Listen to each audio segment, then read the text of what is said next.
Raoul Denis Junior, Tira, me songe une dernière fois me te recevoir Tira, tu nous avais parlé de beaucoup de projets, où tu parlé nous de formation, des webinaires que où tu compté réaliser, surtout avec un pile jeune musicien, où tu parlé nous de prestations live, et puis entre autres choses, tu nous avais parlé de la sortie d'un album. Même que personne comme des mal comprennent, il ne s'agit pas d'un album, mais d'un double album. Et puis, j'ai vu que tu as pris le soin d'aller chercher un peu partout où il y a des anciens de ta génération. Tu as des jeunes musiciens talentueux. Vraiment, c'est la crème comme j'ai l'impression que tu as pris le soin d'aller chercher. Tira, content de t'avoir et pour cette entrevue exclusive. Merci Stéphane. Merci Stéphane. Je salue ton auditoire de qualité et m'a dit tout le monde bonjour, bonsoir et que moi content avec nous là aujourd'hui. Et donc le concept c'est Tira and Friends volume 2 puisqu'il y avait un volume 1 et qui regroupait toute la compilation de tout ce que j'avais fait comme musique déjà. Et donc ce volume 2 c'est encore une fois pas une compilation mais une production originale de deux albums. Un qui s'appelle Raoulement, côté que moi mettais toute musique vocale que qu'on est qui est capable d'ambiance, de danse et musique tropicale caribéenne.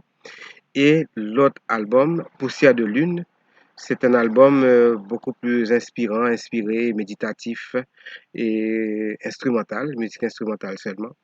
Et avec un léger vocal quand même, mais c'est une autre facette de Tira. Et pourquoi je dis une autre facette? C'est une facette que nécessairement le grand public ne connaît pas. Raoul voilà, une collection de musique instrumentale et des interprétations aussi. Par exemple, un arrangement sur le Si de Bito Varoba ou sur le Deyo de Toto Vicente. Mais à part ça, beaucoup d'œuvres de ma composition. Donc voilà, deux albums pour marquer justement mes 50 ans de carrière et Raoul et Poussière de lune. Alors, j'ai envie de te demander, Tira, pourquoi un choix aussi diversifié? Parce qu'en écoutant les musiques, moi, vraiment retrouver un pile diversité, par contre, si c'est un choix purement stratégique, ou bien tout simplement comme tu célèbres tes 50 ans de musique sur scène, est-ce que c'est parce que cette diversité reflète plus ou moins tout ce que tu as réalisé, ton parcours hein, durant ces 50 ans de musique? Oui, en effet, Stéphane, 50 ans de musique et surtout que ça faisait longtemps que je n'avais produit de nouvelles compositions. Donc c'était normal que j'ai quelque chose de très copieux comme production. Et un album très diversifié pour Raoulement, aussi bien que pour Poussière de lune.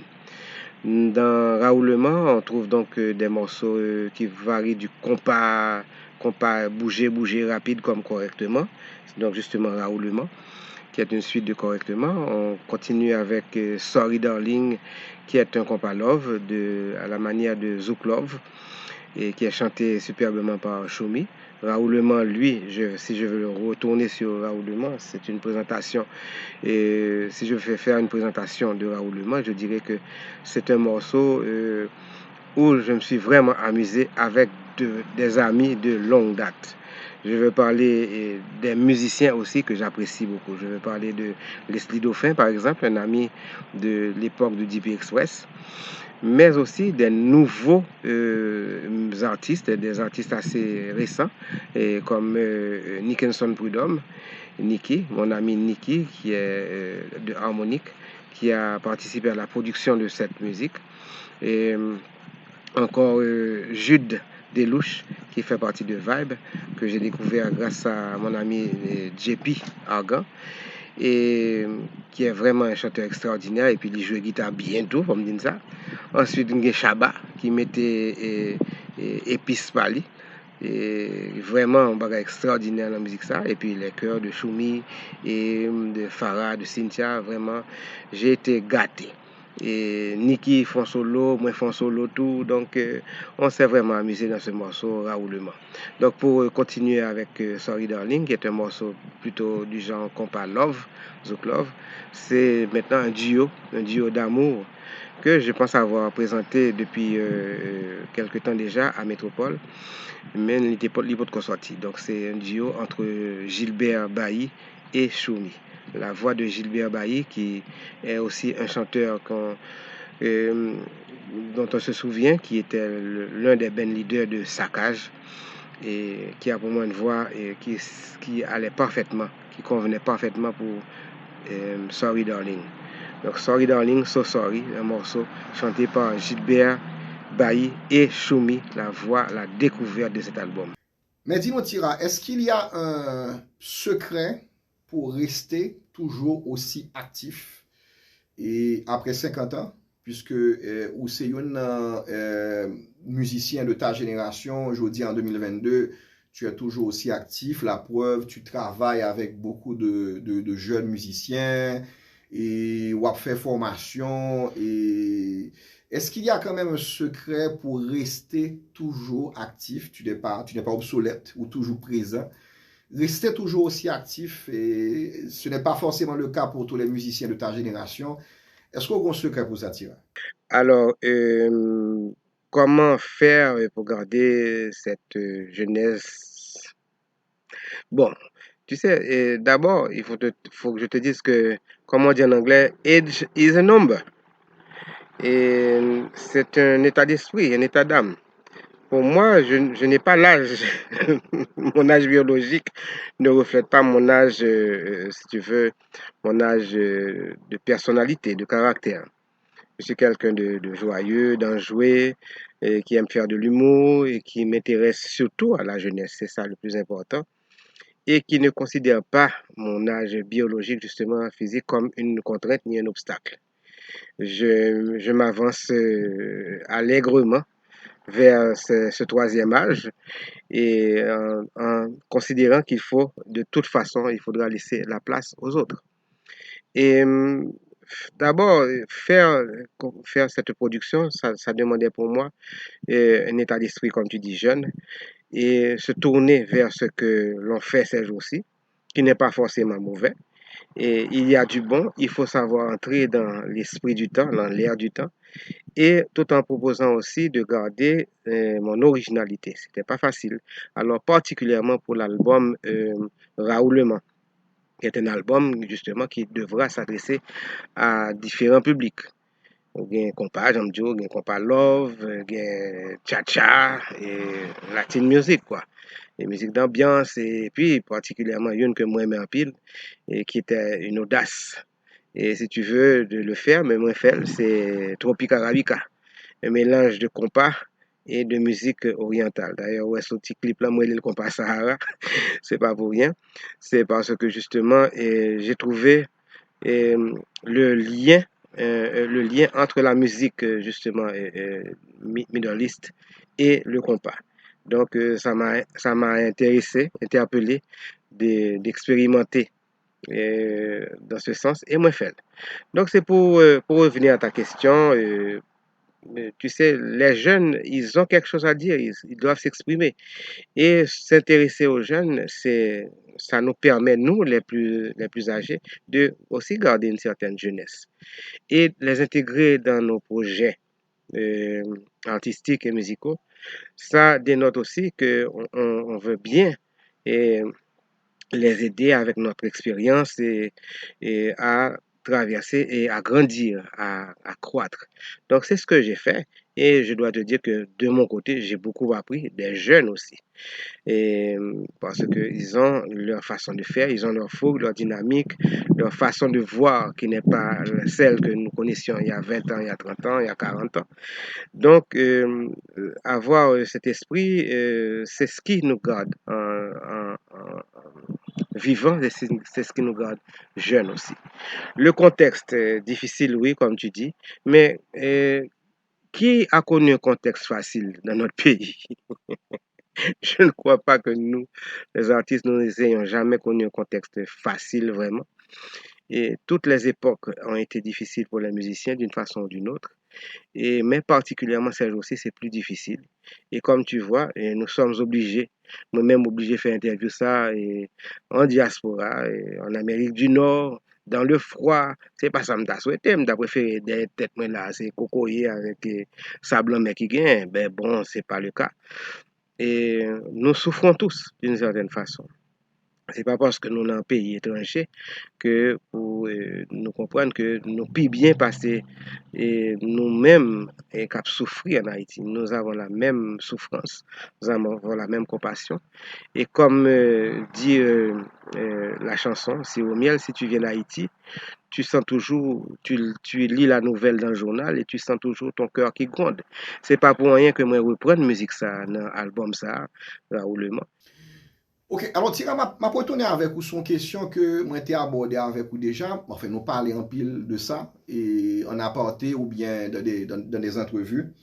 La question des droits d'auteur, Tira, on connaît que son question qui est très chère à nous-mêmes, et chère à d'autres musiciens, on connaît que Lionel Benjamin était gourmé en pile pour question de droits d'auteur, et Serge Rosenthal peut-être pas dans le même niveau, Serge Rosenthal a gourmé dans fait et compas direct pour le rentrer dans le patrimoine mondial de l'humanité. Je connais que Ansi De Rose te travaille en pile sous question de droit d'auteur là. Je connais que Mika tout est travaille en pile sous ça, et toi en particulier.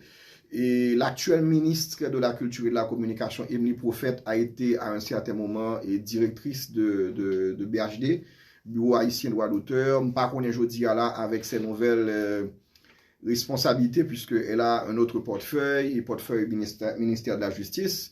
Est-ce que Emily Prophète toujours senti que lui-même lui concerne la question droit d'auteur? Bon, alors question tira, banon un petit update. Et qui côté que nous y aujourd'hui là, dans la question droit d'auteur là? Mika était sincère. Parmi les jeunes générations que je connais, Mika a été le seul, l'unique qui a embrassé la cause que nous lui avons transmise, son père Lionel et moi. Et je dis bien son père Lionel et moi parce que Lionel et moi, nous avons été les, parmi les premiers militants de la cause des droits d'auteur avec, comme tu l'as dit, Yolian Rose, mais d'autres encore comme Lolo Emanzé de Boukman, Toto Larac, et mes amis de Zéclair, Claude Marcelin, Bobby Denis et tant d'autres. Nous étions donc de cette première vague, de cette première génération de défenseurs, de militants des droits d'auteur. Et au fil des ans, ça s'est amenuisé. Mais je n'ai jamais lâché vraiment, si tu veux, la barre. Et bon, c'est le cas de le dire, et de ma formation de juriste, donc c'est normal. Et quand Mika m'a approché à travers d'abord Lionel, son père, pour cette cause, j'ai senti en lui vraiment la, que la transmission pourrait se faire justement de ce combat. C'est un combat de longue haleine qui dure depuis 40 ans. De mes 50 ans de musicien, eh bien, j'ai passé 40 ans déjà à lutter pour la cause, pour la défense des droits d'auteur dans le pays. Et, eh bien, ça n'arrête pas. Ça n'arrête pas. Donc, pour te dire comment vont les droits d'auteur en 2022, pour moi, le dernier pas que nous aurions pu faire, je dis que nous aurions pu faire, c'était en 2017, lorsque, sous l'initiative du Bureau des droits d'auteur, alors, à cette époque, encore sincère, et nous avions pu réviser les deux décrets-lois de 2005, qui étaient des foutus décrets qui ne valaient pas grand-chose. On a pu repasser dessus avec une batterie de juristes et d'amis musiciens. Et pendant 3 jours de débat où on a pu réviser les lois et soumettre un document final à l'exécutif. Et pour dire que voilà ce que nous voulions en termes de loi sur les droits d'auteur et en termes de régulation du bureau des droits d'auteur. Et malheureusement, loi ça arrivé dans l'exécutif et puis arrivé sous bureau président alors, Jovenel Moïse. Et puis chita là, il rentré dans tiroir, on mog, comme dit Maurice Sixto, et puis pour ne pas jamais sortir. Et donc nous sommes toujours sous la domination des lois, des décrets lois de 2005 qui ne valent rien, plus une espèce d'annexe que le bureau des droits d'auteur s'est arrogé le droit de faire en 2017-2018 pour dire que le bureau confiait la gestion des droits collectifs à un consortium bidon et, et pour gérer les droits d'auteur et collecter en notre nom les droits d'auteur dans le pays. Et au final, ce que Mika avait compris, je lui avais transmis les documents, revenait à dire que les droits d'auteur recueillis, perçus par cette société de gestion collective pour les musiciens, faisait que dans l'ensemble, au final, le musicien ne percevait que 20% de ses droits, ou bien 30% de ses droits, alors que le reste était réparti entre cette société bidon de gestion collective et son patron, le bureau du droit d'auteur, qui est encore là jusqu'à présent.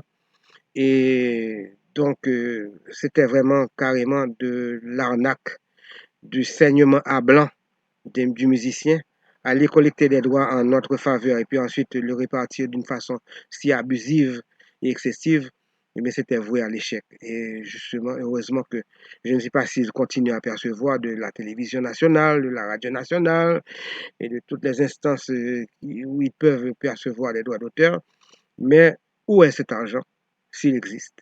Et qui le perçoit? Qui le gère? Aller chercher, en tant que journaliste, je demande à tout le monde d'aller chercher où est cet argent qui revient de droit aux musiciens. Si jamais il y a une société de droit d'auteur existant dans le pays, dirigée et régulée par le bureau de droit d'auteur, qui est pour moi une aberration.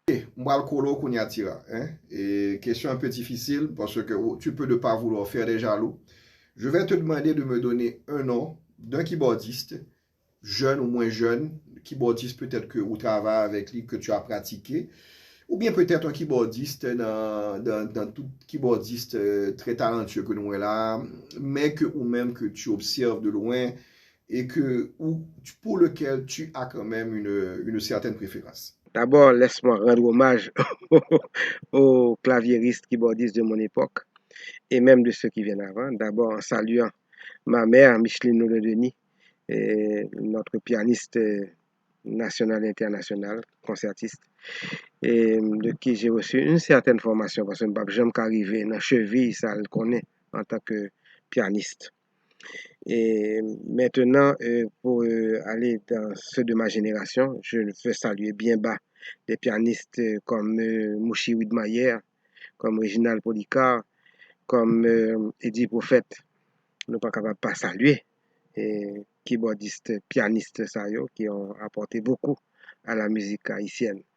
Et pour continuer maintenant, pour remonter le temps, ou bien pour avancer dans le temps, je veux dire, euh, je citerai le nom de Fabrice Rousier, de Robert Charlot, et pour ne citer que cela, il y en a d'autres. Mon ami Claudie Frémont, que je n'ai pas revu, je ne sais pas s'il est encore vivant, et d'autres claviéristes comme ceux du Bossa Combo ou bien du Scorpio.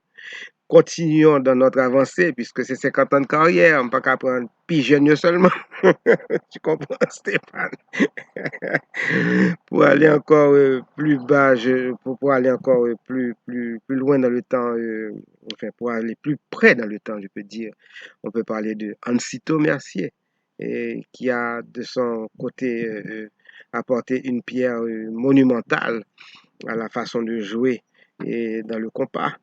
Et on peut continuer maintenant et aller encore plus près de nous et prendre ceux de cette génération, si tu veux, 2000, et en parlant de Nick Hanson Prudhomme,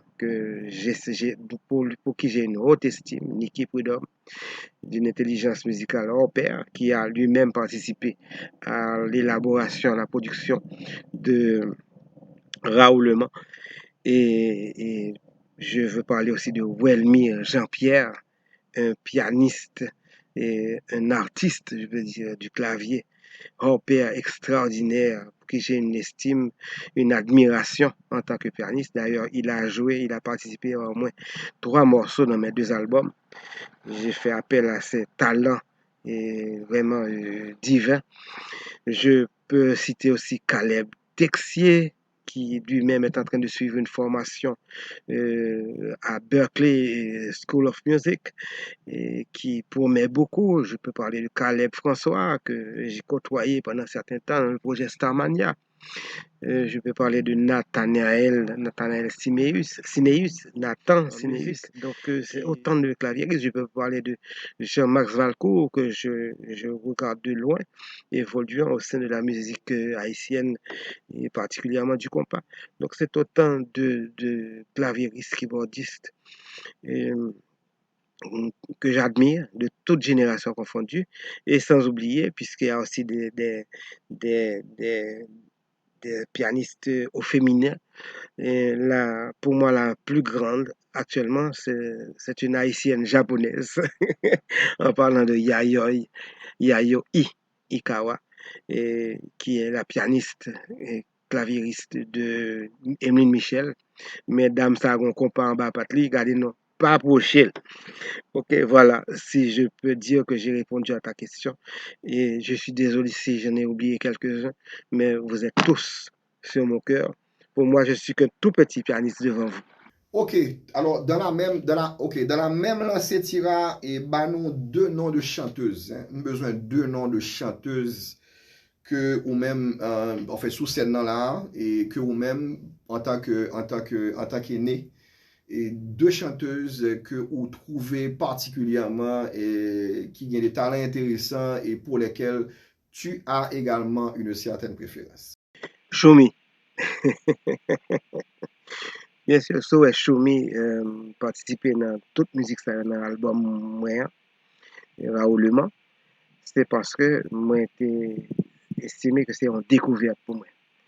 Et m'a passé rapidement sur plusieurs autres chanteuses et qui pour moi ont un potentiel, qui ont un talent, qui a fait chemin. Yo. Et moi, parler d'abord, moi, je vais saluer Richel Guillaume, qui a fait un travail extraordinaire. Bravo à Richel. J'ai vu ses débuts, je la vois encore. Je parle de Donald Théodore, qui a un talent extraordinaire, qui chante et qui joue du piano aussi. J'ai oublié citer le nom tout à l'heure. Je veux parler de Martine Alexandre, que j'ai vu récemment, qui a déposé un compas extraordinaire et m'espérer qu'elle a fait chemin. Et elle a du potentiel.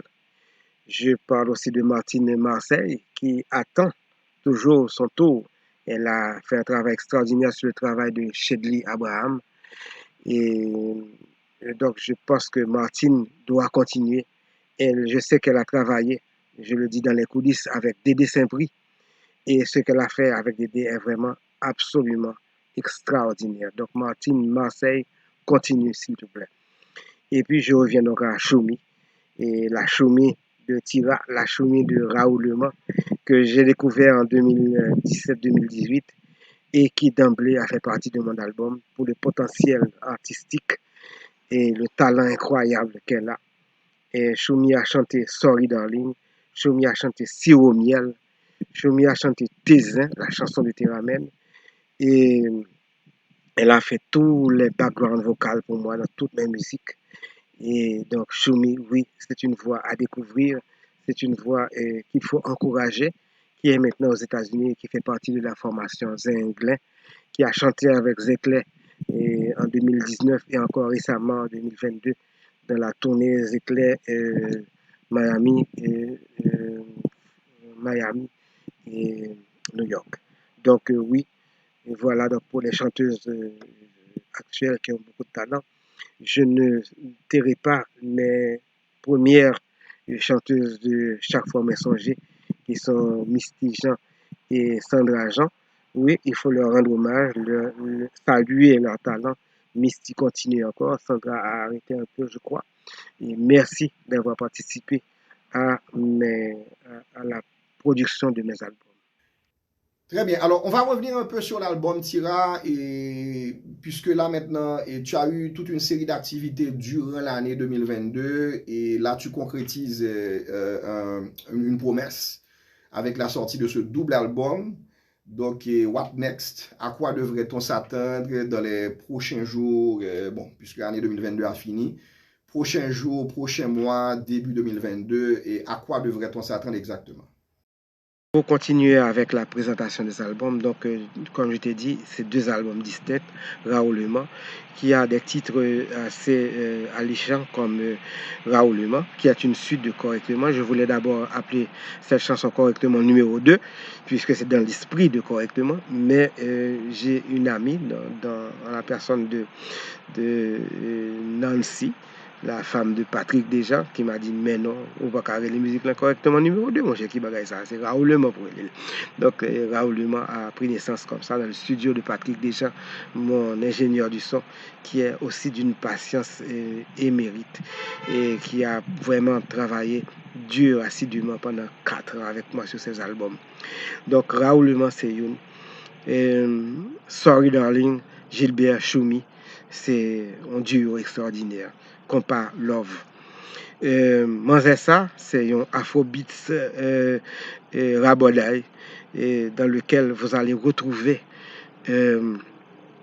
tenez-vous bien, JP, c'est-à-dire J. Perry, Mika Ben, B.I.C. qui a écrit le texte de cette chanson. C'est un cover song que j'ai fait de la musique de Cheerleader de OMI.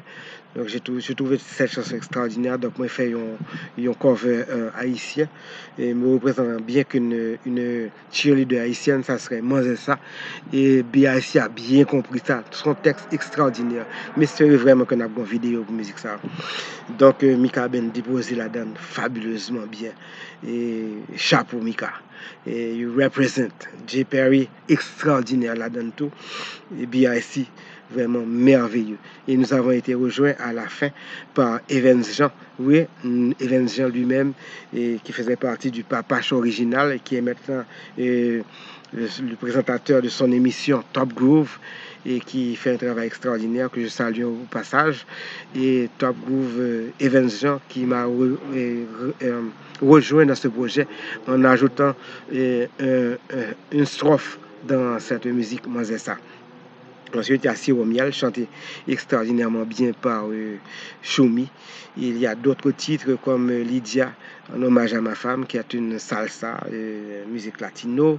Le texte écrit par je dis Jean-Pierre Daniel, mais c'est plutôt Daniel Jean-Louis, qui a écrit d'ailleurs ce texte de Lydia. Et qui a écrit aussi Tézin, la chanson de Théramène que Choumi a chanté, qui nous a permis d'être des semi-finalistes dans le concours de International Songwriting Competition en 2021. Et il y a encore d'autres chansons comme Tropique Arabica, et cette chanson audacieuse qui unit, je peux dire, Haïti, le compas haïtien, au rythme du Moyen-Orient. Et c'est pour dire que la musique est universelle, les rythmes sont universels, que le compas peut être aussi bien dansé par nos amis du Moyen-Orient que la musique du Moyen-Orient peut être dansée sur du compas. Donc allez découvrir aussi Tropique Arabica. Et puis pour finir, j'ai fait un petit backsplash. Je me suis permis un petit backsplash. C'est Stéphane dans cette musique qui s'appelle Vive Récréation et qui nous rappelle les bons moments où nous savions nous amuser en récréation avec ces airs que nous connaissions si bien. Et nous sommes solides, jamais liquides, et 3 fois passé là, etc.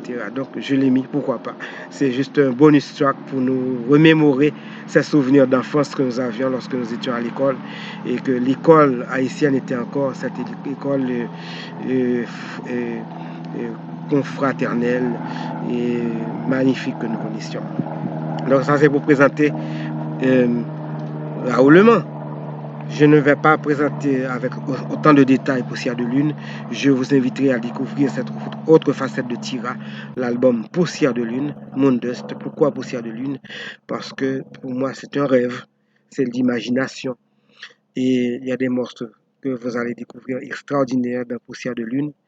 Et l'un qui me tient à cœur, c'est encore une audace de ma part, mais je le fais parce que je veux le faire comme ça. Et Raoulema, et Poussière de Lune plutôt. Et dans cet album, vous allez découvrir un morceau de 12 minutes qui s'appelle Nation meurtrie. C'est pour moi l'expression de ma douleur, de ma tristesse envers ma nation, mais aussi l'expression de l'espoir que notre nation Haïti va renaître. Donc, Nation meurtrie, allez découvrir cette pièce de 12 minutes. Et donc, c'est un album qui va vous inviter à rêver, à être inspiré. C'est un autre genre de musique que je sais que beaucoup, beaucoup d'entre vous allez apprécier aussi, Poussière de lune. Eh ben, merci Tira, merci de t'être mis disponible. Merci Stéphane, je te remercie pour cette interview fleuve. Donc, je te rappelle, donc, mes 50 ans se déroulent sur 2 ans. Oui, puisque maintenant, c'est en 2023 que je peux dire que mes 50 ans commencent vraiment, mes 50 ans de carrière. Et en 2023, oui. Et je dis merci à tous mes fans qui m'ont soutenu pendant toutes ces années, qui ont cru en moi, qui ont cru que la musique haïtienne peut être cette musique de qualité dont nous rêvons tous. Et oui, la musique haïtienne qui d'ailleurs ne se résout pas au compas, je le dis tout le temps, je le dis trop. Encourageons d'autres artistes comme Bito Vaoba, comme Bello, comme beaucoup en expérience, tous les autres qui veulent faire une autre musique qui n'est pas le compas. Et arrêtons de nous chamailler sur les réseaux sociaux. Nous avons besoin de plus d'union, d'unité. Et c'est ce que j'ai voulu faire, ce message justement que je veux passer à travers mes albums de musique. C'est que nous pouvons nous tous nous tenir par la main et avancer sur l'échelle de la vie. Ceux qui sont plus hauts sur l'échelle, ils ne doivent pas considérer les autres de bas, mais tendre la main de façon à ce que les plus jeunes puissent nous rejoindre, nous qui sommes plus hauts sur l'échelle, et pour pouvoir accomplir de belles choses, de magnifiques choses ensemble. Nous sommes capables de choses intéressantes, mais il suffit d'être plein d'amour, de fraternité, de compassion et d'enthousiasme les uns envers les autres. C'est ce que je souhaite à la nation tout entière et particulièrement à nos frères et nos sœurs musiciens et musiciennes d'Haïti.